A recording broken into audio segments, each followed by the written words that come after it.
Hoka. Hello. Hello. Good afternoon, Onion Lake. Welcome back to another episode with OLCN Seventh Generation Podcast. I have a group of young men here, and we're gonna talk about some um, things that they do as a part of their club and their group, and provide some education on a little bit about um, the history and the background of this club, and also the way things are looking today and down the road with this club in terms of growth and involvement in different communities and things like that. So before we get into that, there's just a couple announcements here that I want to make to the viewers here. What's today? 30th. So October 30th today at 6 p.m. there's the haunted house at the arena for the community, open to all ages, 6 to 9.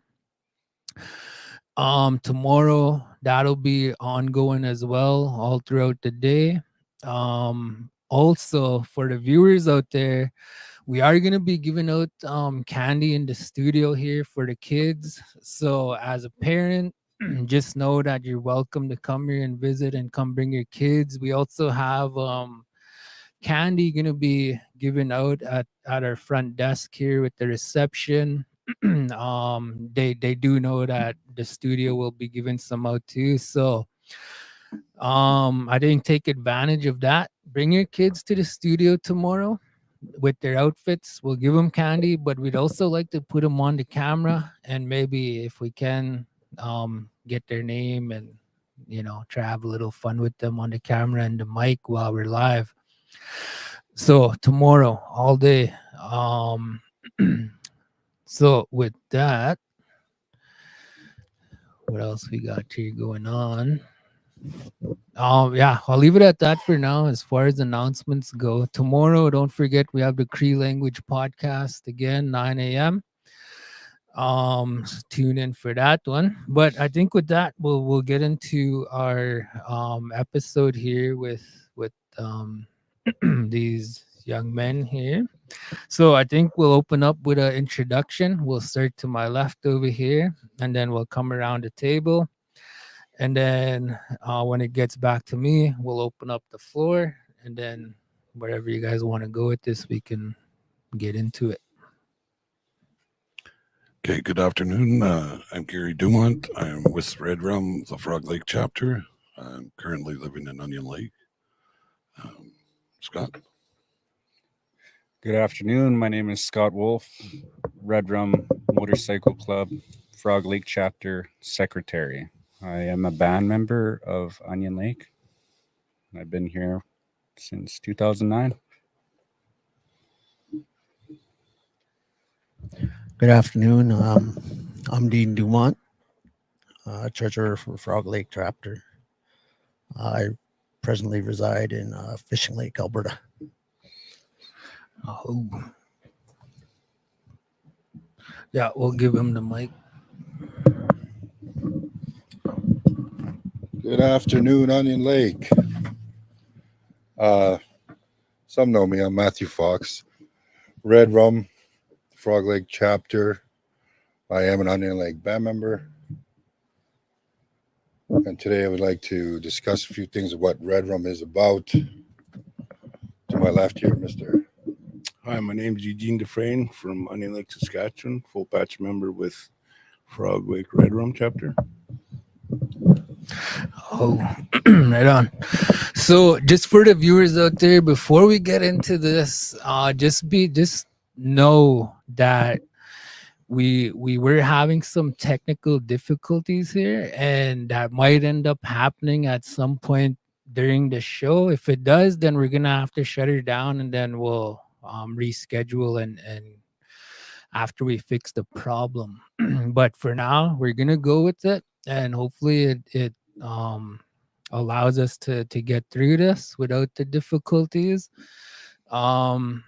So just be mindful of that. We might end up getting cut off at some point here during the show, but if not, we'll get through it. And again, if we get cut off at some point during the show, then we'll come back and we'll fix the problem and we'll make this happen again. So with that, we'll get into it. I'd like to open up the floor wherever you guys want to go with this. Feel free.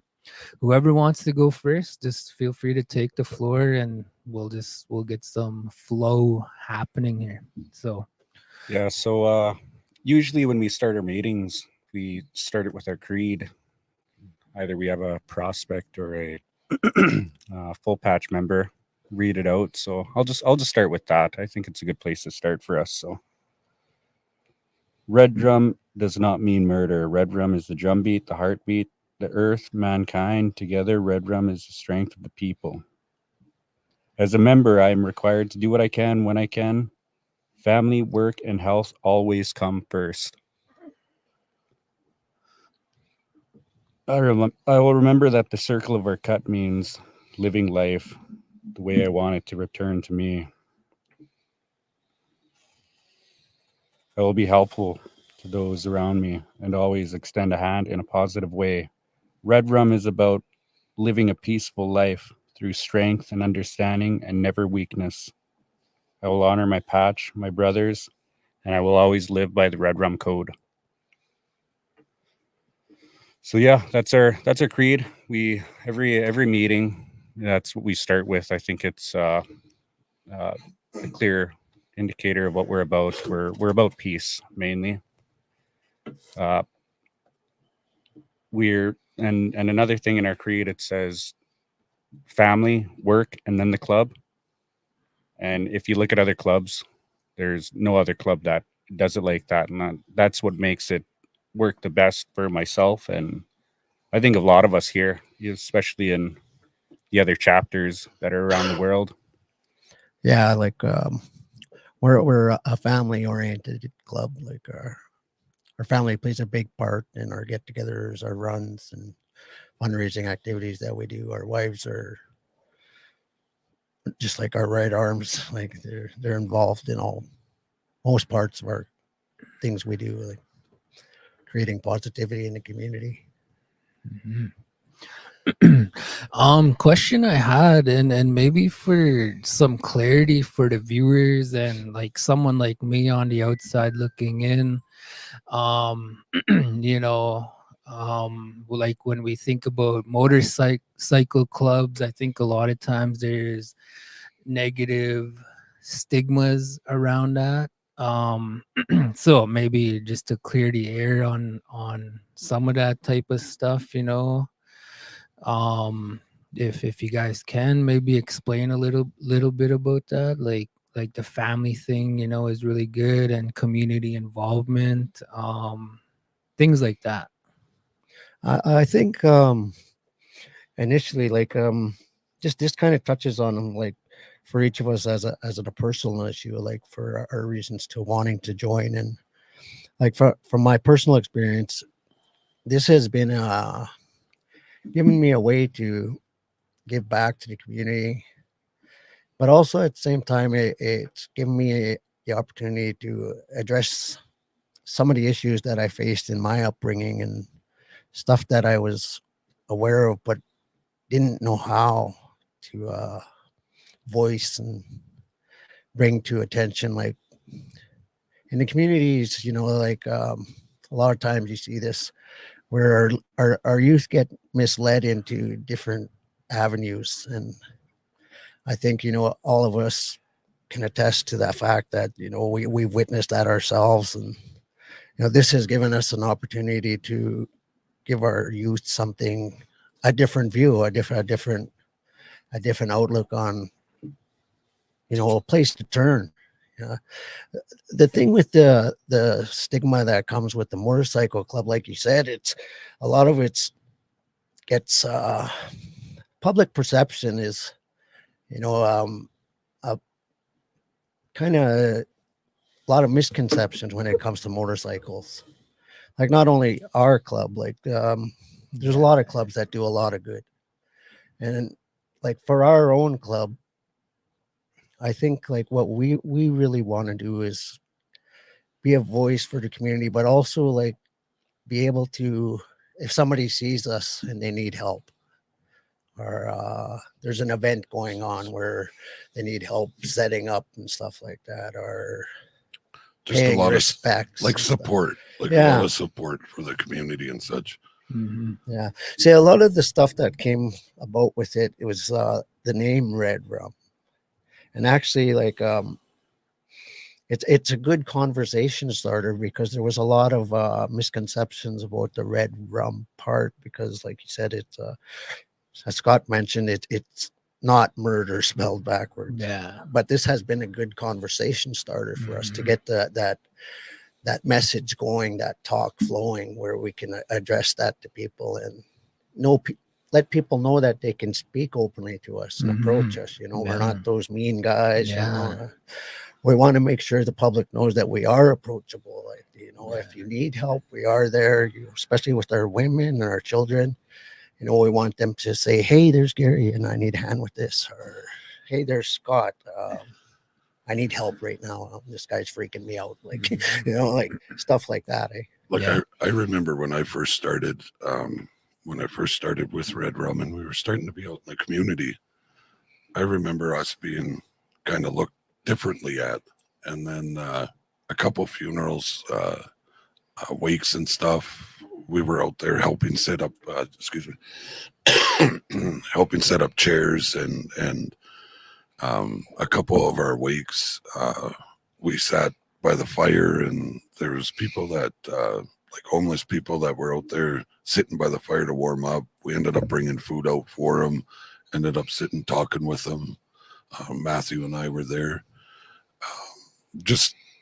and then slowly the community has changed over to kind of more accepting us as from right at first, right? And a lot of involvement, I think, will change the view of the community after a while. So like now we have, instead of certain people just kind of looking at us and being all like, oh, they're in a biker gang or biker MC or something, we've developed that we're not a gang, obviously, and that we're a brotherhood, and we are here to help with the community. We've been asked a number of times to help escort the kids running from Lloyd for the MMIW. We've what are some of the other? We do security with the hockey at the arena there once a week. Junior B games, Yeah. And then surrounding areas, you do to feed the people there in Lloyd. Our own run that we do, that's in honor of Patrick Wolf.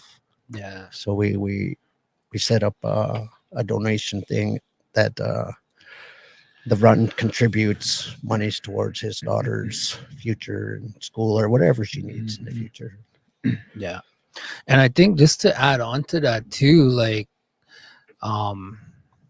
to bring a little more like kind of humanness to this discussion, like Gary mentioned before we went live, like you guys are family men, family guys, family first, right? You have kids, different age groups, 10 and under, 18 and under, adult kids even, right? So obviously you're a father first, like any other father out there. You want the best for your kids, and then an extension of that is like volunteering your time for things like you guys listed off there. And I think on that note, if people or organizations or groups out in different communities, if they wanted more assistance, volunteer work, more manpower or heavy lifting or whatever, by the sounds of it, like we can reach out to you guys and see definitely, if you have people available to come help out. I'm glad you brought that up. That is actually something that we wanted to touch on here. It's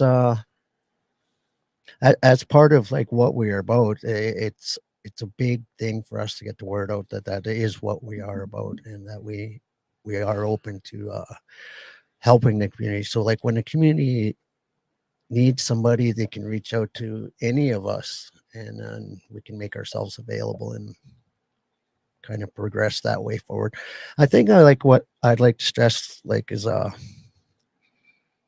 with our youth, especially our young men, you know, they've kind of lost their direction, and not like in the past there hasn't been very many avenues like now we have the hockey arena and stuff, and hockey teams going, and those are good things. The school's doing stuff with sports and stuff and extracurricular activities, and but outside of that, you know, the thing we like to stress is that this is a family. You know, like these are my brothers. You know, we talk every day. You know, we know what's going on personally in each other's lives. We give support to not only the positive but the negative. Like we're regular guys, and we have hardships too. You know, we struggle with stuff too, and so we lean on each other when we need that kind of stuff, and give each other support. Yeah. Yeah. And that's no different than like say a hockey team or a soccer team or whatever, right? It's like a brotherhood. And you know, you rely on your buddies, your teammates like that, right? To keep each other up.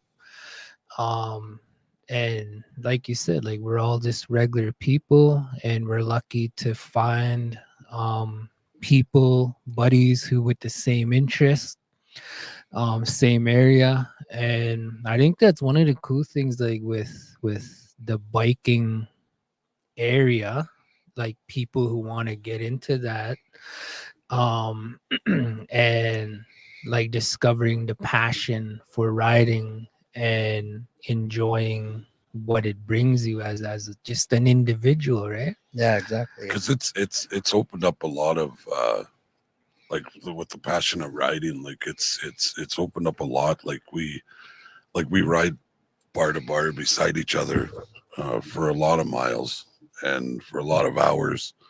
We're riding out, you can reach out and touch the guy beside you, so you also develop a different type of bond with your brother. And it's because we each got each other's lives in our hands, riding beside each other like that for that many hours, you know. Not that we speed, but you know, it takes on a kind of a competitive nature too. Like we keep track of our kilometers every year, how much kilometers we go, who made more? The most. Yeah. Cool. That's a lot of fun too. Which I think I beat Dean this year. I think 14,400. I think I'm at. Yeah. Give or take. Yeah. Yeah, he's ahead of me, like I think 100 kilometers. Yeah. So how do you get those kilometers? Like just going to town or different runs. We get invited to runs, and we do, like this year we did a couple big runs. We did the Kamloops run. It's that ended up originally it was a 3D run is what we had planned for, but weather wasn't really agreeing with us. We had hail, rain most of the time, so it ended up we had to stretch that out. It was a 4.5 day run, and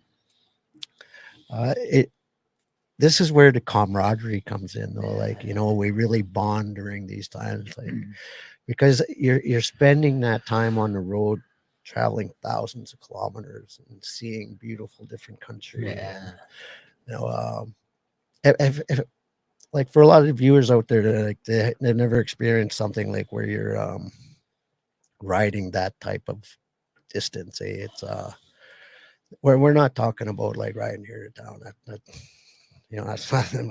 You talk about riding all day and training all day. You know, this is a test of your will. You know, and you know it's tiring. It's draining. It's physically draining. Ridden till 3 a.m. a couple times. Yeah, I've ridden all night. I've ridden where the sun's coming up. I'm still going. Falling asleep on the bike just to make it where we need to go. Matthew falling asleep on the bike. And then we joke around a lot with each other, and you know, you get that camaraderie flowing. And like with the club though, like we're a international club. We got chapters all over the world, and I myself like I go to we go to Vegas to play pool, and we have a chapter out in Vegas. And I just reached out to one of the brothers there, and we ended up sitting for hours talking. And it was my first time meeting them, but it was like sitting down with one of my brothers here. And like that's part of it. Like wherever we go, we probably got a chapter and a brother there to help out. We just recently this summer we had guys come over from, correct me if I'm wrong, but I think Florida. Germany, Scotland, and Florida. I think Florida, it was. Yeah. Yeah. Mhm. And they came up and rode through BC up to Treaty 8 with us, and we have chapters a few all over in Edmonton and Alberta, Manitoba. So really, Saskatchewan. it's like a brotherhood that stretches continents. You know, we all have a similar mentality of wanting to help and be a positive impact on our own communities. And through the process of joining, becoming a member, we gain this knowledge from each other, and you know, the understanding of what each other's about and how we're conducting ourselves. And the brotherly love comes through as you see, like as Gary mentioned there. Yeah. If you guys don't mind, I want to read something here off your guys' website, kind of explaining like the what this is about kind of thing. Yep. It'll probably take a couple of minutes, but I think it kind of captures the whole scope of what this is about.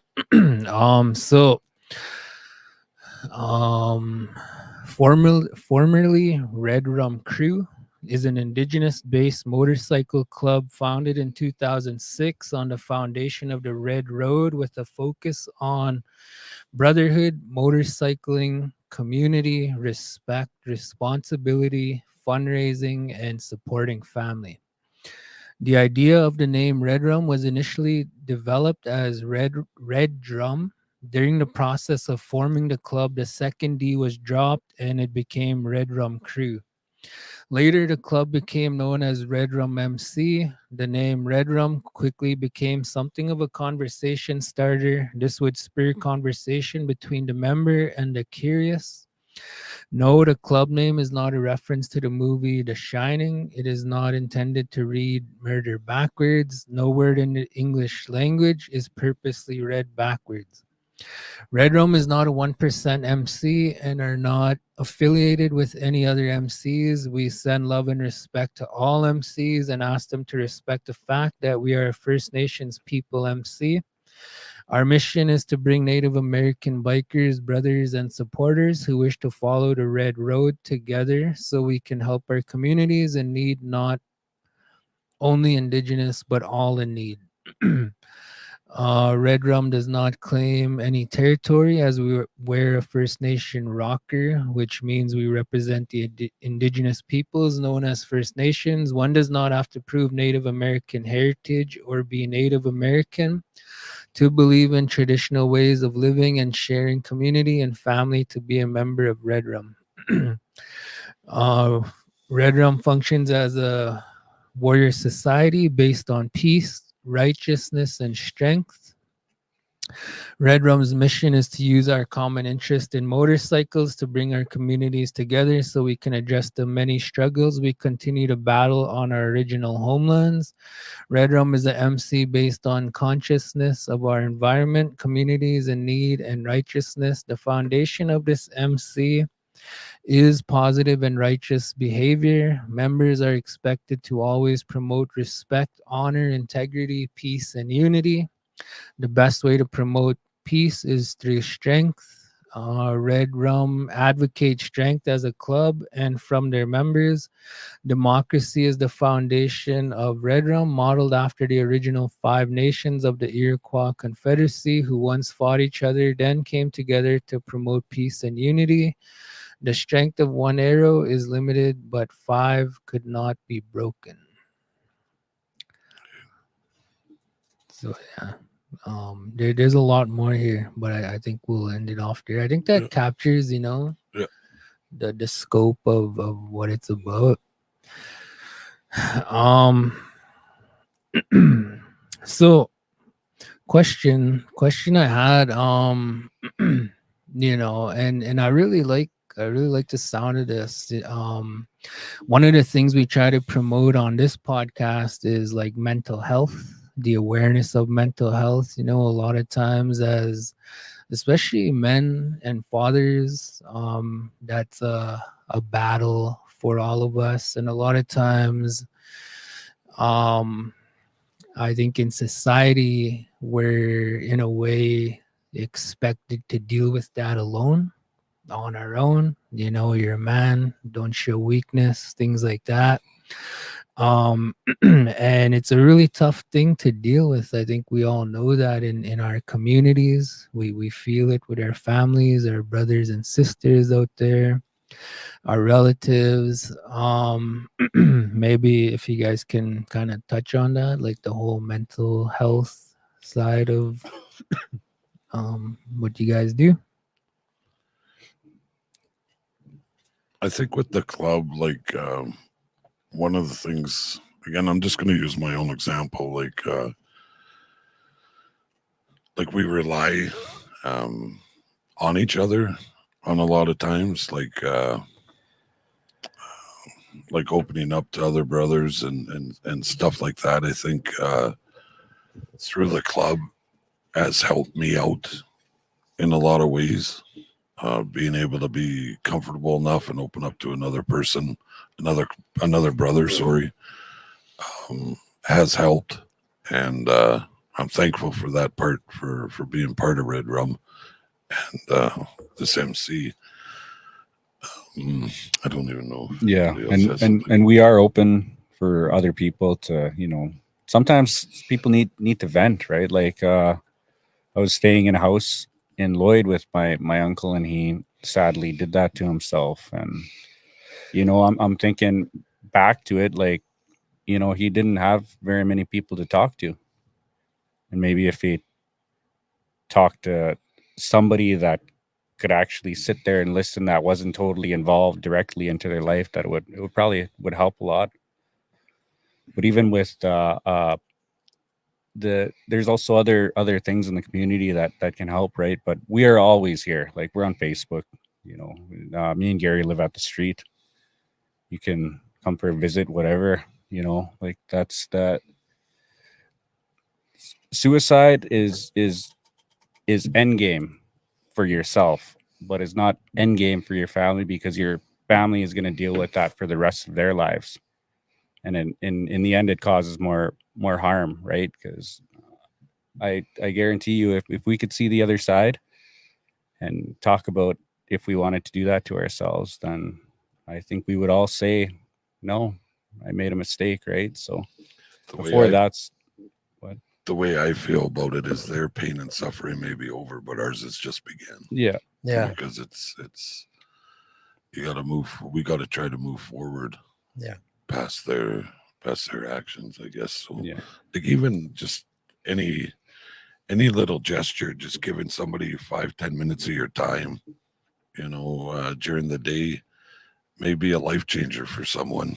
Like just hearing them out, just like I said, just a 5-10 minute conversation, a handshake, maybe Yeah. just some type of acknowledgement, because some people may feel lost and aren't there, and then all of a sudden just you go up, shake their hands, ask them how they're doing, and that could change somebody's day.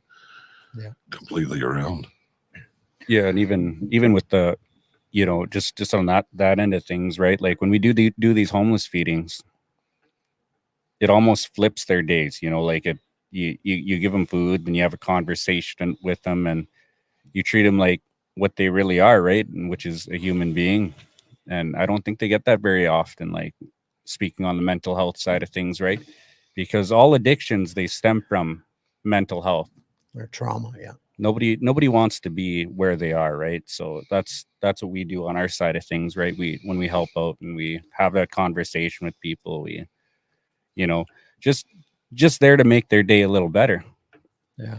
Also, I think too, because we all have a commonality, and we're all human beings. We're regular guys, as I mentioned, and This is stuff that everybody goes through, Yeah. depression and those kind of bad thoughts. And but it's not just something that everybody goes through. It's something like I think we as First Nation people, we witnessed. I myself, I've seen suicide in my own family.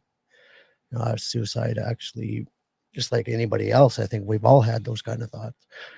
The important part I think that we try to get out is that we are there, we're available to listen, we're available there to talk to and speak from our own experiences and get rid of that stigma, because most people don't really realize the extent that a man's mental health plays on him individually. And this is something that it's not just the Native communities, it's everywhere. But like, it's more pronounced in our communities, the drug abuse, the jail activity, the crime that goes on. This is something that affects all of us, and our mental health plays a big part in our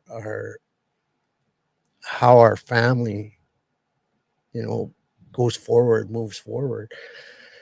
um, I recently lost a friend, my best friend, since we were young kids. And I didn't have the greatest upbringing in my life. And you know when I first joined the club, initially it was just, I just wanted to learn how to ride more. And, I wanted guys around that knew how to ride so they could give me the pointers and stuff. But as I went through it, it became this thing that I didn't see this coming, where I can lean on these guys. And in times like this, of difficulties where maybe emotionally guy might be kind of down on himself, or you're dealing with death or dealing with hardship. We do that for each other, whether it be just a hug or talk, even money wise, like we've all lent each other money and stuff. And we help each other out when we're short on stuff. But we also like to outreach with the community that way also. And respect too is a big thing.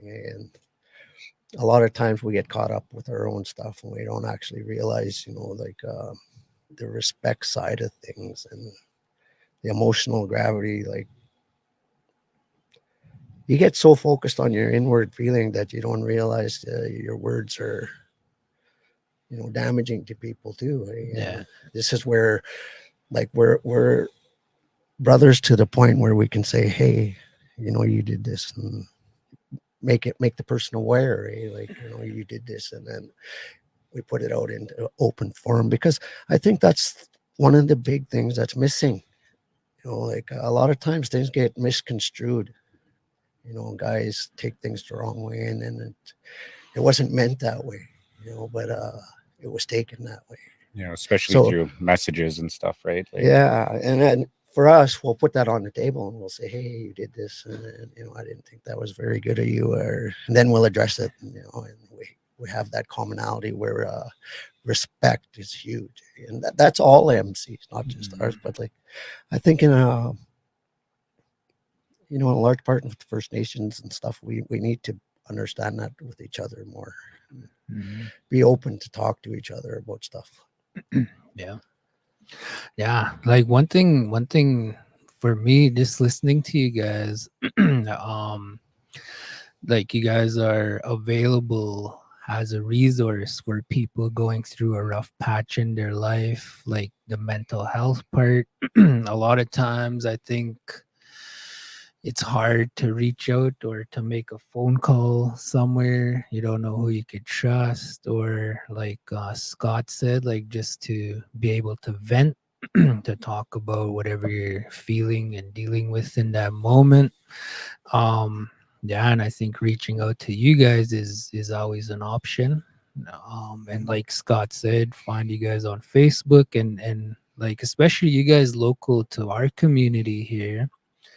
I think all these boys here are from here, so I'm actually I've been here for off and on now for a lot of years. I know I've lived out here for about 9 years now. I'm not a band member, but this is my community. I've been here for think I've lived on the street there for about 9 years now. I've this and for me to take this as my community, I'm proud to be from Onion Lake. Not from per se, but to live here, you know, like I raise a family here. yeah, I've raised my family here. My daughter, my youngest daughter, she's known that house since we've moved here. My wife is in the health services. I was at the fire rescue for a lot of years, and that's because of how these guys have opened up the community for me and have accepted me. I don't mind giving back in ways like that. And now through my club, I can give back in other ways. So, and for me, that was one of the main driving points of joining an MC like this, joining Red Rum like this, was to give back to the community, and in large ways or even just little ways that nobody sees is to me is miles.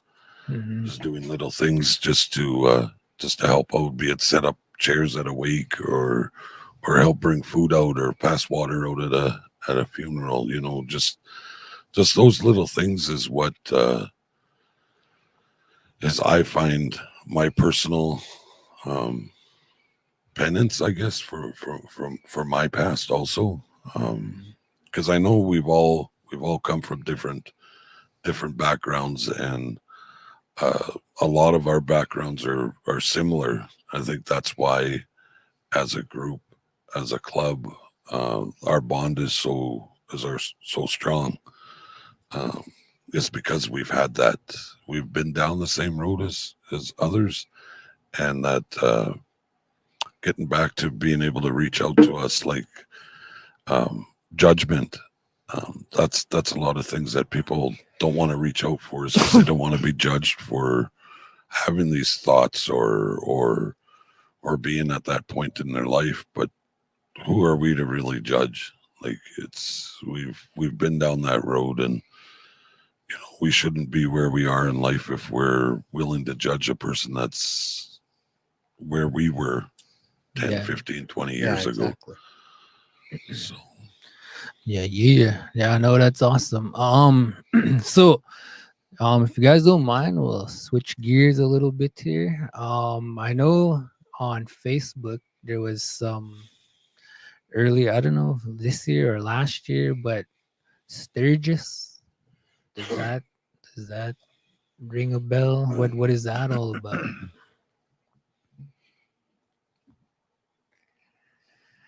Was that this year or was that last year? I didn't go this year. I went the year before. Every year. Sturgis, yeah, it's one of isn't the it like 80 years or something like that? There's Yeah. some years they've been celebrating now. So where is that? South Dakota. South Dakota. Dakota. Yeah. Just outside of what's Rapid City. Yeah. We got the big Rapid City powwow out there, and yeah, just outside of there. What were those Nietzsches that are out there? What are their names? Like Standing Rock. Oh, the Sioux, and then it was Lakota Sioux. Yeah, that's their yeah, territory. yeah, there It's you go. unceded, so yeah, yeah, Sturgis is on there. But we rip through their hills basically. yeah. There is a motorcycle run that the club does put on, and that's usually the nationals that put that one on, and all proceeds for that go to homeless veterans. And we do get a lot of First Nations people that come to our meal after the run is done. So Yeah. Sturgis is pretty wild. Like, if you've never experienced it, it's pretty cool. Like, from a biker standpoint.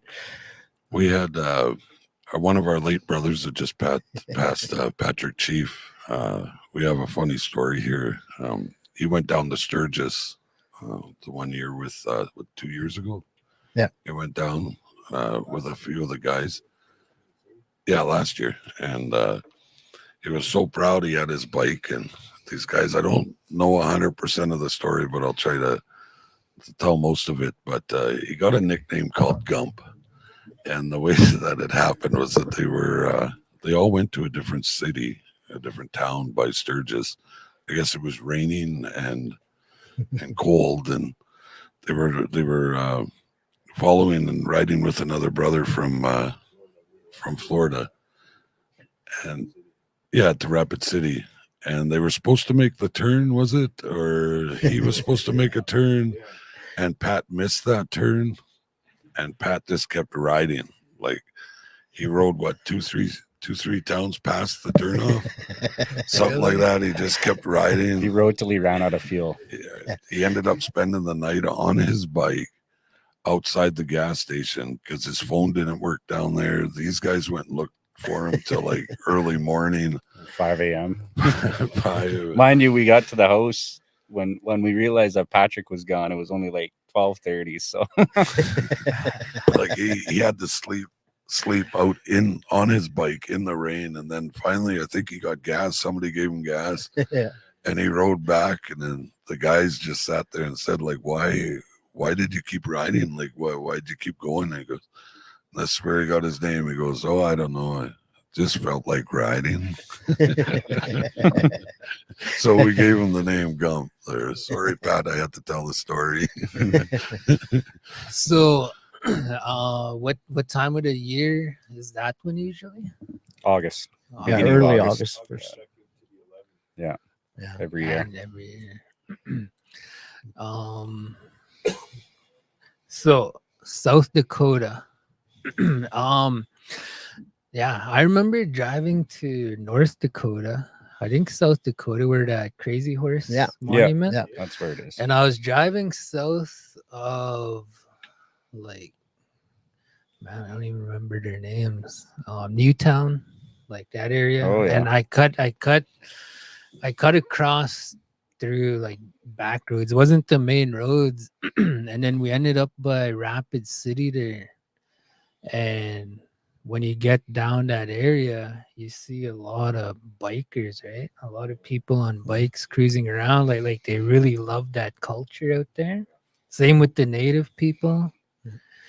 And yeah, so I could imagine like going biking down there and being a part of that and meeting up with all these guys. Let's just say it's Disney World if you're more on the conservative side of things. So it's not a place for kids at all. But yeah, it's a fun place. The roads are nice. The pavement's really nice out there. You got to be careful though. I think there was 18 people that passed away during the rally last year.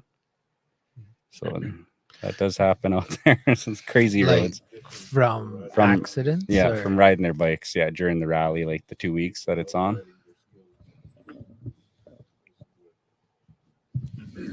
Yeah. So, but it's a good community out there. You could basically rebuild your whole bike, strip it down, make a chopper, whatever you need, anything biker during those 2 weeks. Yeah. So is it like kind of like what you see in the movies, like just rows and rows and Yeah, rows yeah. of Yeah. bikes and Mhm. Yeah, it's pretty cool. Like people twisting wrenches? there's concerts and everything, and there's, some things that can't be mentioned. Yeah. Yeah, and that's a good feeling riding in a pack like that, like with 80, 100, 200 bikes. Yeah. And it's I think that year I it's a went to good was feeling. like 300 and some. Just on our veterans run, there was like 300 plus riders, all REDRUM riders. Mm, But it's open to everybody. Like public can participate. They have different runs every day. There's yeah. I don't think it's every day, but I think there's 7 or 8 different runs that they focus on during that 10-day period. Yeah.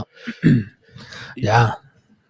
Yeah, Sturgis themselves actually they have 5 runs that they advertise, and one of the runs is actually put on by our motorcycle club, which is quite the big honor to have, especially at a place like that, right? So Yeah. I read a book by, what's his name? Clarence Louis. yeah, REDRUM. I rode with him. Yeah. He was chief of the Soyuz. Yeah. Yeah. Awesome guy. Yeah. Yeah. So I was gonna ask about that. Like, yeah, did you guys meet him? Because he talks about that in his book, right? And his love and passion for riding. Yeah. Yeah, I had the honor of meeting Chief Louis there. Well, there was 4 or 5 of us. We had done the Kamloops run there. I think it was like 4 years ago, and he had heard that we were in the area and asked that we come down, and he rode back with us up the Kamloops. And, Really? yeah, it was, BC is awesome to ride in. Like that's kind of like a biker paradise. It's all windy and hilly, and those scenic valleys, mountains everywhere. Awesome ride. I love riding BC, and meeting Chief Louis. It was funny because I knew who he was like right away. Like I read up on him and stuff before, and I seen him in the media and stuff. And then when I went up to shake his hand, I was like, "You look familiar." Right? Trying to play it off. Yeah. Just groupie. Yeah, I got some pretty cool pictures with him. Yeah. Yeah, for the viewers that haven't read the book, he describes riding in a like from a traditional perspective, where like he compares it traditionally to, I think, like riding a horse back in the day, and having a horse and bonding with the horse and training the horse and developing that relationship and learning how to getting it to do things just from getting the hours in and bond, like becoming really close with it. Yeah. And then in a modern context, the motorbike. Yeah, I always thought that was really cool. And there's more that he talks about in that book, and just the way he describes it, I think, is really. It is different though. Like it is like I've been to BC numerous times in my life, but a couple of years back was my first time riding out there, and you see different things. Like even riding to Lloyd, you different smells, different views that you get riding a bike than you do in a vehicle. Like you feel the road. Yeah. Like you sense it all. It's especially the bugs. Yeah, and the big cracks in the road that go right to your spine. Yeah. I remember my wife. She's just more getting comfortable riding on the back now. Bought her a fancy little helmet that comes down to here, and she got her first bug right in her nose last year. Like this, her first bug she got. That's her first bee, probably it was. But even those bees, like even riding in the rain, is it can be enjoyable, right? Like it depends how bad the rain is, but I don't mind riding in a rainstorm at all, and especially after a hot day of riding for 3-4 hours, and then all of a sudden rain comes down. But I'm sure we've got caught in that one. We could barely even ride together. Scott and I, we were getting blown from one side of the road to the other, but we were still side by side. But the wind was so rank. Oh, I remember when I first started out, I was scared of it, because like it's different conditions, and bike tires aren't really, they're kind of smooth. They're not like a dirt bike. So I was real iffy about it. I'd just go real slow. But the more you do it, the more you get used to it. And then after a while, it's just part of it. Eh? So you could actually ride in the rain with a bike, like 100 kilometers. Like, that's. No, we do not speed. Cool. So another thing, if you guys don't mind, the Kamloops thing, if you guys want to talk about that a little bit, I think it was in honor of the findings, the residential school. That was initially when it first came about there, when they first found the 215. That was 4 years ago. We had took it upon ourselves to honor them and go there. And the funny thing that happened with that was we didn't know, but at the time they were doing a celebration. So when we arrived, there was all these people there, and we weren't aware that this was going to be happening. And so it caught us off guard, but the creator watches over us, I guess, because it all fell into place. And we got up, we did a speech and stuff. We talked to the community members there, and they embraced us. And that thing you were talking about, like with the horses and stuff, it was kind of cool. Like when we left after the speeches and stuff, we did a loop around the outside of the arbor, and there was all this dust, and then they were hooping and hollering, and that's what struck me. It's like, this is like in the olden days, when the warriors would ride off on their horses. Here we are, we're riding off on our steel horses. Yeah. That was awesome, man. We've carried it on for 3. Was it 3 Four- or do we have 4 years. Fourth Is this year, our fourth this year? is our 4th year. Yeah. Because it was last year I went up with a big teddy bear strapped to my back, and a couple flags off the back of my bike and stuff like that, and brought up a lot of attention riding out. Riding from here all the way out to Kamloops brought a bunch of attention, and got a lot of people asking what we were about. And because at that time we rode from here to, I rode by myself out there, and that teddy bear had to be 4 feet tall. I had Yeah, to one of those strap big its ones. legs down, strap its legs down all backwards. And So everywhere we'd stop, they'd see Gary with that big bear, and then that's a conversation starter too. it's a nice backrest. I kind of wanted to pick up another one for on the way home. Cuddle buddy. Yeah. Yeah, and then there too, like we did the 4-year thing, like that, with our native culture values and stuff. We wanted to make sure that the kids were honored that way. And then also when we were there, we did the protocols of putting up the ribbons, and then the prints, and doing a prayer ceremony and everything in honor of them. This last year when we went, it was our last year in going in, like with the 4-year protocol. But this year was different. We arrived kind of late. Weather didn't really agree with us. And then, like I said, the creator has a way of working things out. This was the first year we actually got to go inside the school. We got a tour. We had one of the guys that was actually a survivor of the residential school. He was involved as one of the guides walking us around. And we've made some really good friendships over there, like long-standing friendships now. There's a girl that when we initially had went out the first year, she had reached out to us, and then they made us supper and stuff the second year and the 3rd year. And then this 4th year, we didn't show up till I think it was like midnight. It was already dark and everybody had gone. And this is how much she respected our journey. She stayed behind and had soup and bannock waiting there for when we got there, and chips and pop. And it was really after you've been on a long ride like that, to be welcomed that way, it's really something special. We call that red rum time. Yeah, We're always showing up time. late. Because that last 2 years ago when I went up, we ended up getting there at 10:30 at night. Yeah.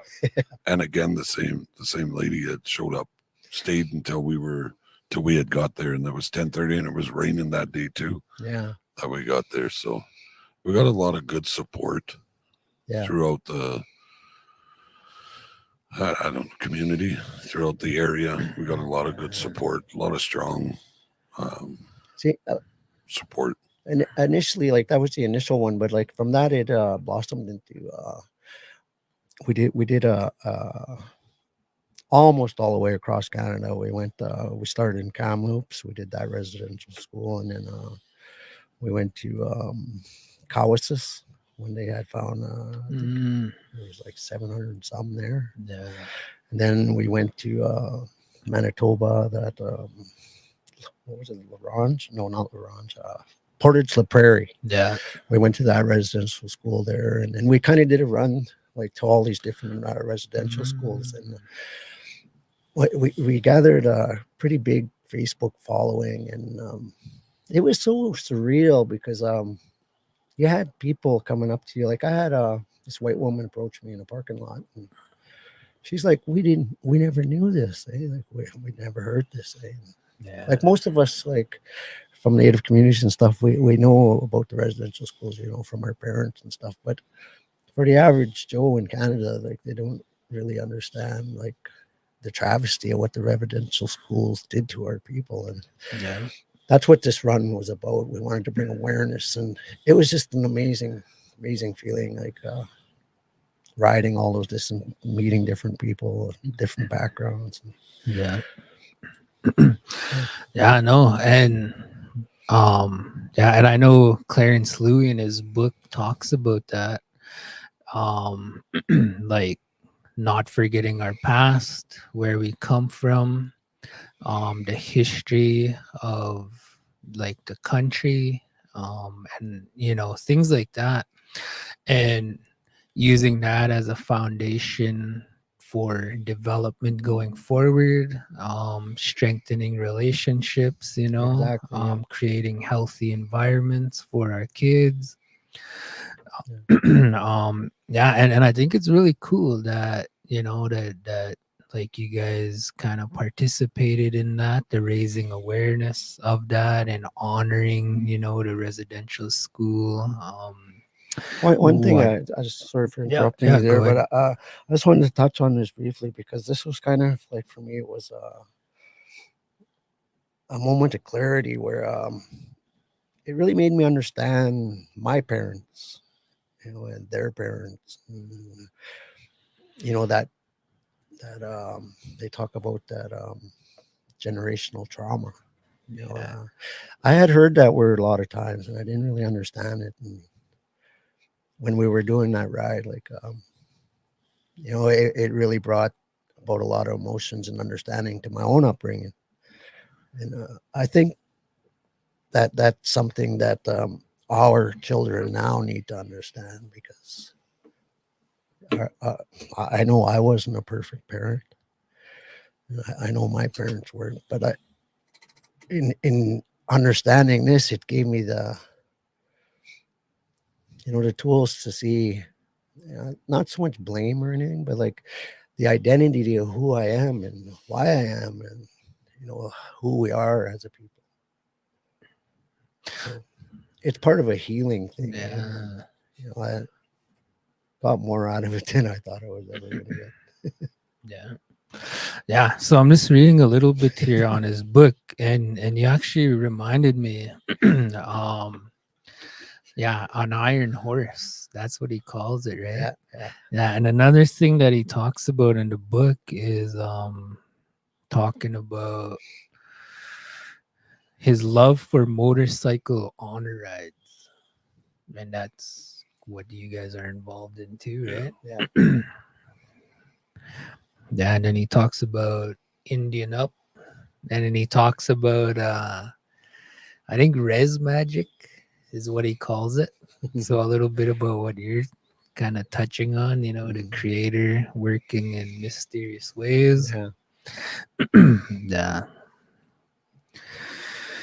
Um yeah, so we are an hour into this.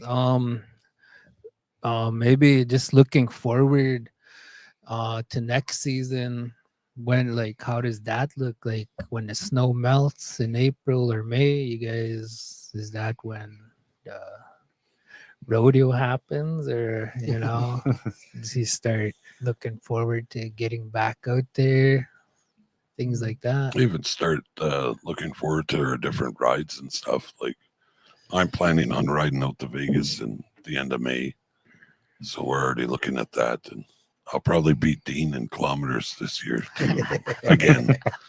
So I'm gonna aim for about 20,000 this year. So Winter is always an interesting time for us. Like, you wouldn't think so, because like a winter, the bikes are put away and stuff. But as a club, we were still active in the community. We're still doing a lot. And that's where we encourage people to reach out to us for different events they got going on, like this Halloween stuff that's happening, and then Christmas. We do a toy run and stuff with the community and different things. And then at the same time, we try to plan ahead for the next year, like for fundraising and stuff. Yeah. To do these kind of things. And yeah, winter's a lot of fun too. Yeah.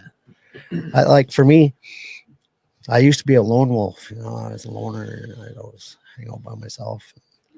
Now, like with the brothers, I look forward to meeting up with them every week. And we're in a pool league here in Lloyd now. We play pool every Wednesday. And We're third place. we're third place, man. It's my first time in the league, so I didn't understand a lot of stuff that was going on. But Gary's been coaching me, giving me tips and stuff, kicking my ass at pool. So let's say for someone wanting to get into riding and you don't want to do it alone most times or sometimes, how does that process look like with reaching out to say you guys like, hey, let's go for a ride or Like, something like that? Like, is there Like joining up with us, or as becoming just a riding in member, general, I or think. just riding? just maybe a little bit of both, riding in general and then eventually Yeah, joining just maybe? riding in general is as easy as that. Just asking us to go for a ride. We'll go for a ride. We're always down to go for a little ride. We go get Timmy's or whatever, right? Yeah. Sit down, have a coffee. Anytime is a good time, even if it's raining. We don't mind. Cool. And with the joining up thing, yeah, just approach a member. You need to have a motorcycle, of course, right? But yeah, the motorcycle can be 700cc and over V twin, and then you can get in the process of hanging around after you come around for a few meetings and see what we're about. And basically, that hang around process is to see if you like the club yourself, right? Like it's a tester, it's a feeler for yourself. And then once we figure it's time, we can prospect you, and that's our feeler of you to see if you're fit enough to wear our full patch, our center, our diamond. Yeah, it's a process because like you have to have the right mentality, like we were talking earlier about the stigma that comes with being an MC and stuff. A lot of guys come in thinking it's this way and it's that way, when actually it's actually the opposite. We're not like that, and so we have to have that process where the guys. And it's not just an overnight process either. No, It's not a matter of months. Months is about a year. No. month, It's a couple of years. Yeah. couple of years. Year, 2 you know. years.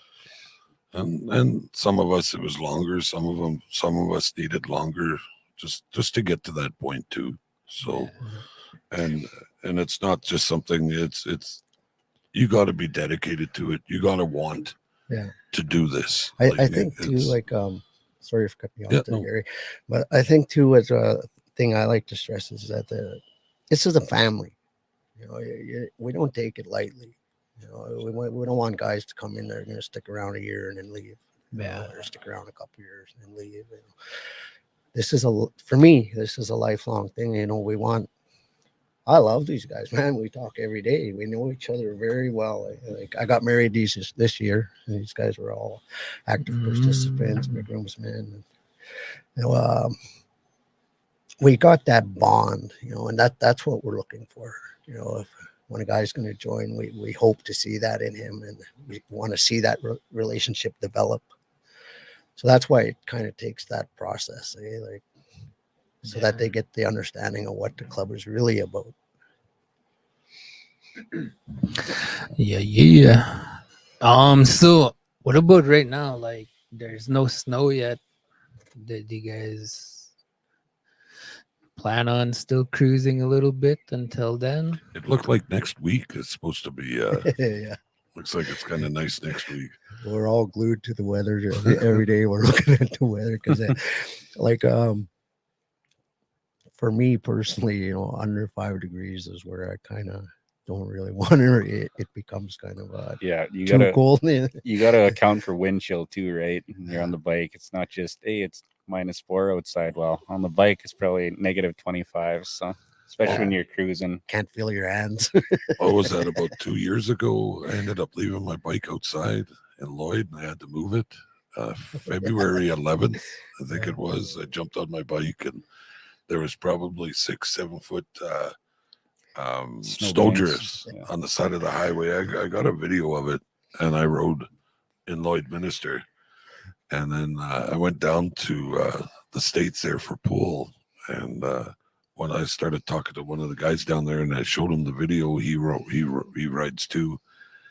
And he's looking at the video and he's just surprised. He's like, do you guys ride studded tires down there? I looked at him, what do you studded tires? He goes, well, look at how much snow. I'm like, man, that doesn't happen all the time. I said, I just moved it. I said, I picked like at 3:00 in the afternoon. So I knew the road wasn't icy and shit.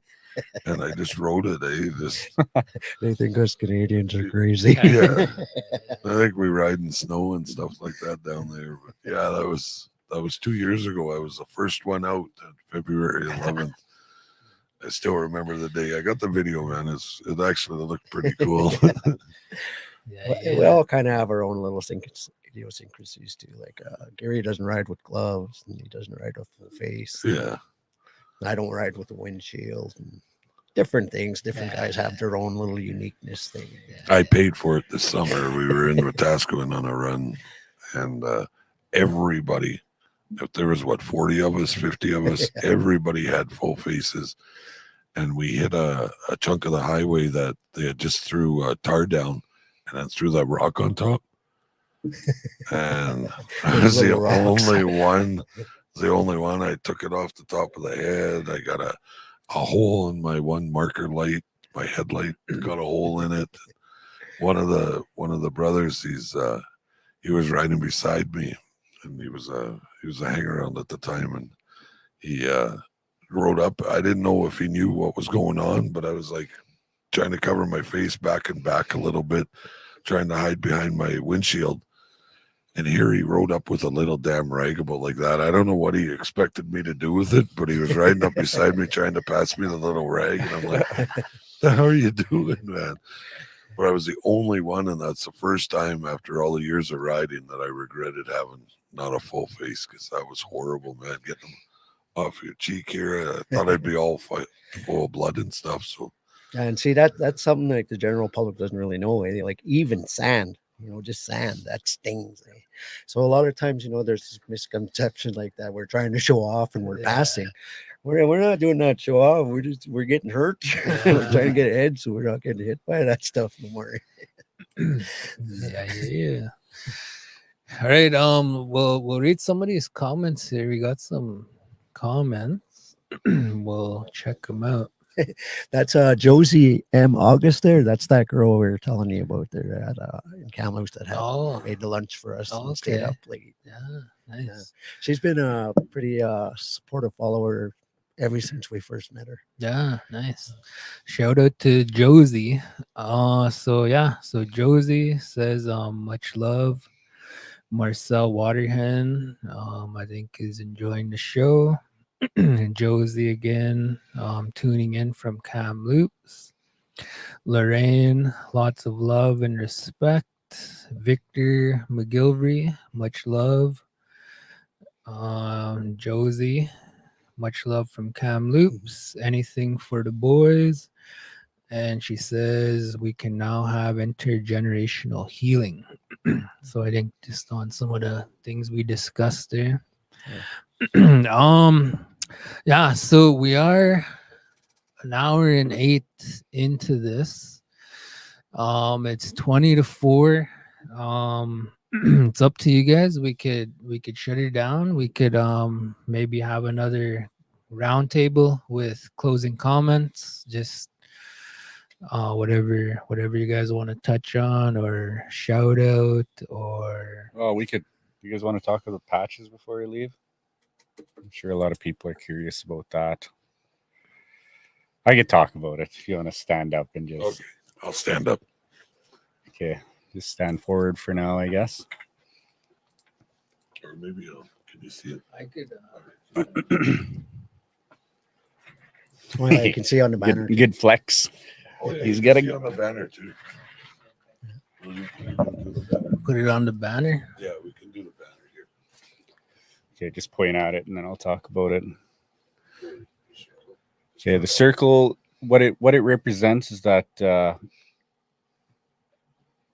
what we put into life, we want it to come back to us right? Everything that's in life comes back to us, and we want to keep it good and positive. The if you look on the skull, the 4 colors that represents the 4 colors of man: white, yellow, red, and black. And that's the 4 colors of man right there. So the 7 stars, that's 7 generations. Where is that? On the front bandana. Yeah, that's right what there. that represents, is 7 generations. The 3 skulls, they represent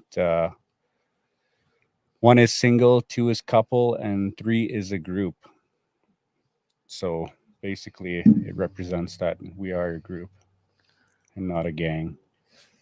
The bandana, if you look at the bandanas where with the feathers up at the top there, well, not that one. The head bandana. The head bandana, yeah, the peace symbol. So headdress? that represents that we it's always peace first with us, right? Yeah, of course, we are men, so we do have to protect ourselves, but we're always gonna deal with everything peacefully first. All the stars on the bandanas, 4 stars, whatever one you want to point at, represent 4 seasons, right? Summer, fall, winter, and spring. 4 creatures: the flyers, the walkers, the crawlers, and the swimmer. what did I say? The swimmers. Yeah.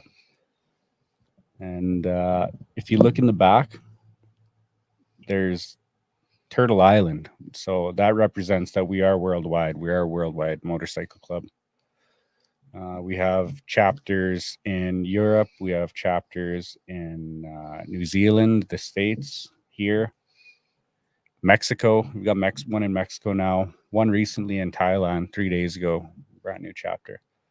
If you look at the feathers on the headdress, that means that all of our thoughts and prayers will go straight up to Creator. And yeah, the bottom rocker, First Nations. Yeah, we don't claim territory, but it basically shows that we are a First Nations club, right?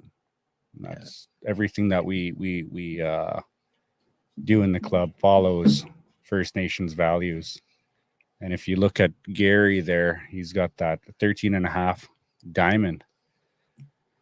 And there's not very many clubs that have diamonds that you see out there. Usually you see something else there, but ours stands for, the 13.5 stands for 12 jurors, 1 judge, and half a chance.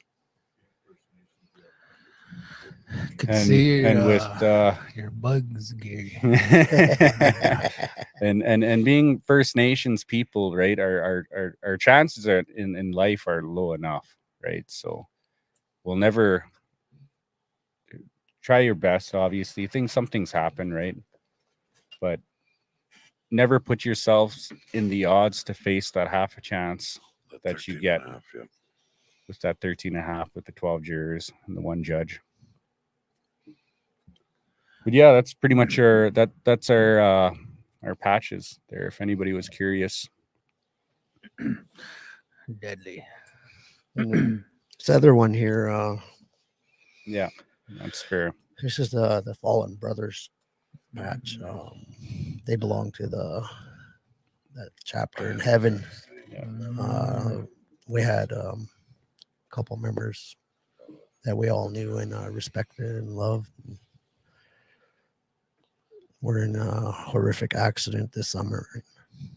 In honor of all the riders that have been members throughout the club, we wear dispatch in honor of them. Yeah. And we do it doesn't have to be like they passed in riding, or they were just members. Not just members, they were honored members of the club, so they remain honored members. That's how we honor them. Has a broken arrow on it, eh? Here, if you want to zoom in on mine, or can you see? Yeah, there you go. Cool. Yeah, and on our website, actually, it has a list of our fallen brothers. If you're Yeah, so for the viewers out there, they do have a website. I'm just gonna fix this camera. Yeah, so if you Google REDRUM MC, you'll have all their info on there.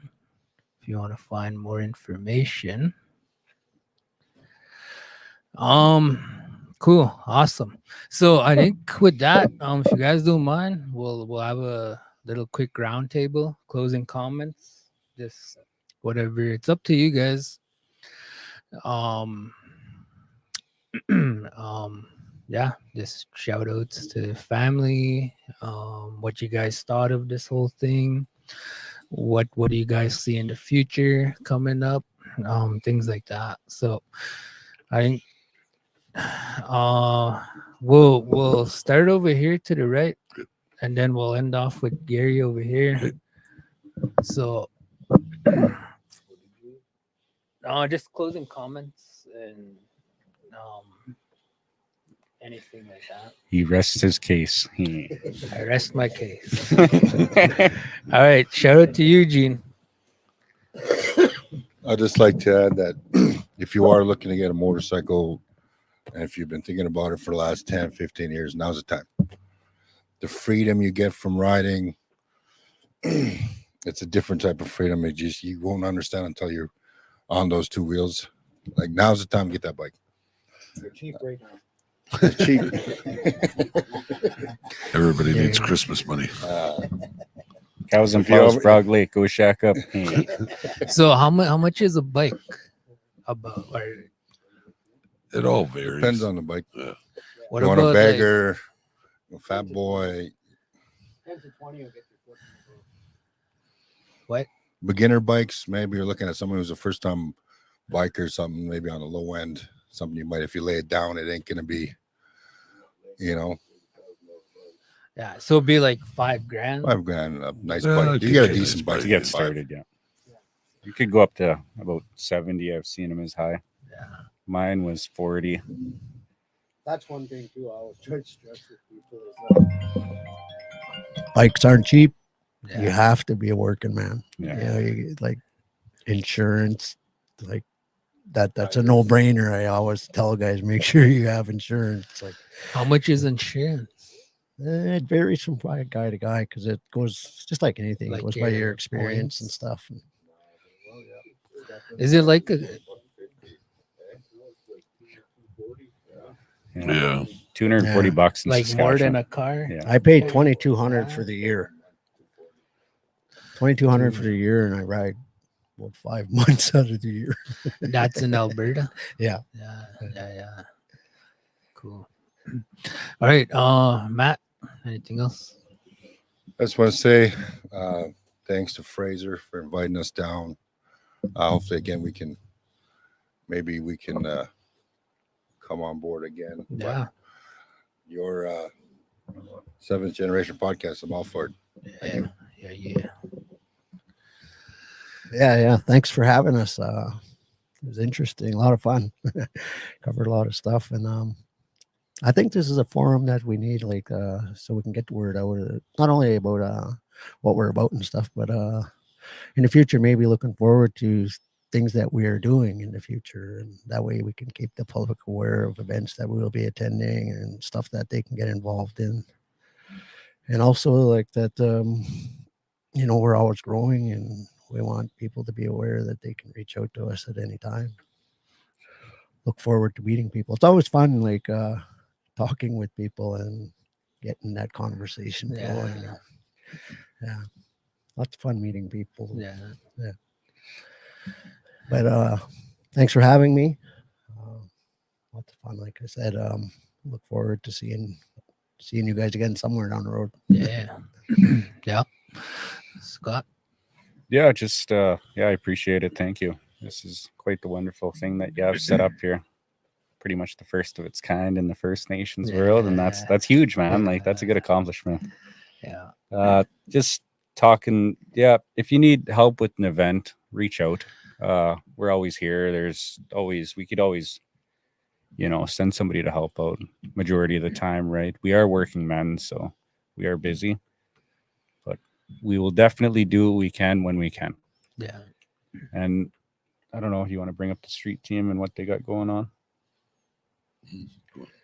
So there, in the past, we used to go to Edmonton to actually help out with the homeless and do the feedings actually with TP Treats. TP Treats used to put that on.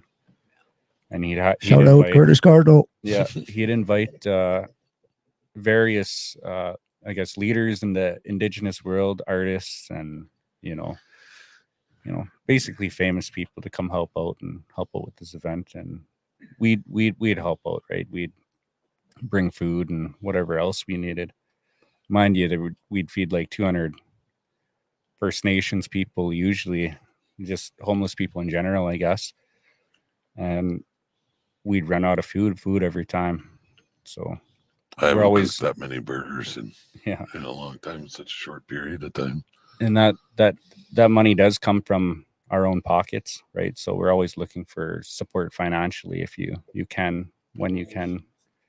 And actually, there's we actually handed that off to Muscatchee's chapter in Muscatchee's, and they do that now. And Gary actually connected with the street team in Lloydminster, and every Thursdays and Sundays they do a homeless feed. And right now they're looking for winter gear. Like, I'm sure everybody's been shopping to Lloyd, but we've got a lot of our people that are out there in the cold, and just the amount of racism that they face, and even the street team, they've been threatened. They've been threatened that they can be arrested, and obviously it's not fair. You're trying to better somebody else's life, even for a night. That'll be, really helpful. Even threatened from the general public.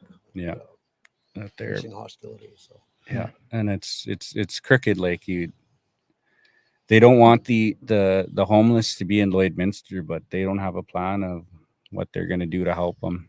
And obviously, the easiest thing to do for now, until maybe, you never know, maybe they'll figure it out on their own, right, is to help them stay alive, because we lose a lot of people on the streets, right? And honestly, like, even in Edmonton, I've seen family, I've seen friends I didn't even know were on the streets, right? So we've kind of turned a blind eye. But yeah, one thing that the street team is looking for is socks and jackets and just basically any kind of Hygiene. clothing, Basic hygiene. blankets, anything they need, because they're basically doing it by themselves. They don't have much support in the city of Lloydminster at all. So yeah, if anybody else wants to help with that, that'd be fantastic. Yeah, that's cool. And I'm glad you brought that up. For people that want to contribute in that, who could we contact? Would it probably be you? Yeah, And no, then you can make the Gary's connections. Gary from will be there. the main contact from there. They got a Facebook. Do they have Facebook? Yeah, there is one, but if you just want to reach out to me or something like that, I can make sure that it gets to where it's needed to be. They have a lot of support, like that residents in recovery, the Lloydminster Street team. They do awesome work with every step of what they unhoused, every step to get them back into helping themselves. And they do awesome work, and I'm sure we're all proud to be able to go out with them to help them pass out food and such, and assistance, and a lot of times I laugh because I don't usually do too much because I'm busy. I'll hand out one bag lunch, and then I'll end up sitting visiting with everyone, and that's Matthew and I are pretty much the same way. We're all sit down and visiting with these people, then all of a sudden we look around and they've already started to move on. And so yeah, it's a good feeling, because it's like I had said before, we're all lost. Like they're just lost at this point, and everybody needs a little bit of help getting back to who they were. I wouldn't be where I was if it wasn't for me getting help either. So in the past too, like we've helped out with different like a couple of years back, there was the fires up north where the towns were getting evacuated, the reserves, Paddle Prairie, and then we're all getting evacuated to Edmonton. It just happened that we were in the city at the time, and We do have some organization skills because communications with each other. So we had put up a donation page and people made donations and like that. We had people donating money, donating clothing, and we took it upon ourselves to deliver clothes to different hotels and toiletries, socks and toothbrushes, shampoos, and stuff like that. So we do have some experience in this. So it's not like we're going in blind, and we know who to reach out to get the things where they need to be. So like I encourage people, like if they want to help out in that manner, definitely reach out to us, and we will make sure that it gets where it needs to be. Yeah. Scott, you done? Yeah. Oh, yeah. And any kids getting out of high school, wanting to go into trades? Yeah, I'm a journeyman steam fitter, pipe fitter, and I'm always looking for extra hands, and I could get you your ticket. So, yeah, contact me, get a job, buy a bike. Yeah. Yeah, we could encourage our youth to reach out to us and that type of stuff too, like not just with the trades and stuff, but work in general. And even if they want to do, volunteer work with helping out with the community, like, if you're interested in that, definitely reach out to us and we'll definitely point you in the right direction. Yeah. We really like to encourage that. It's really a good feeling, and I think our youth need to understand that. And kind of an identity thing with our culture and give that back. Yeah. It's awesome. Just quickly, I'd like to say thank you for inviting us and giving this opportunity to say what our club's about and stuff like that. But thank you again, and I'll keep that nice and sweet. I think we've said enough. Thank you. Yeah, thank you. Yeah, right on. Yeah, so just for the viewers out there, I hope you guys enjoyed that, and I think just providing some educating us, to people on the outside looking in on kind of what this is about. And I think a lot of the values are in alignment with who we are, as Native people, and the fact that like it's a First Nations club. I think everything it represents is really good, especially with trying to like volunteer and helping out with communities, trying to make a difference for our people. I have a lot of respect for that. And I think looking forward, I think there'll be some opportunities for volunteer work coming up here in the community. I think we want to do some donation drives or things like that for our transition home and different areas in the community, our food banks too. So I think maybe at some point here, not too far away, one of us will be reaching out and maybe see if we can get an extra hand or two. So just keep an eye out for that. Other than that, for the viewers, I hope you guys enjoyed that. Again, thanks guys for coming here to hang out and chill out and visit. And I think we'll do this again down the road. And with that, for the viewers, we'll catch up again soon. Mustas.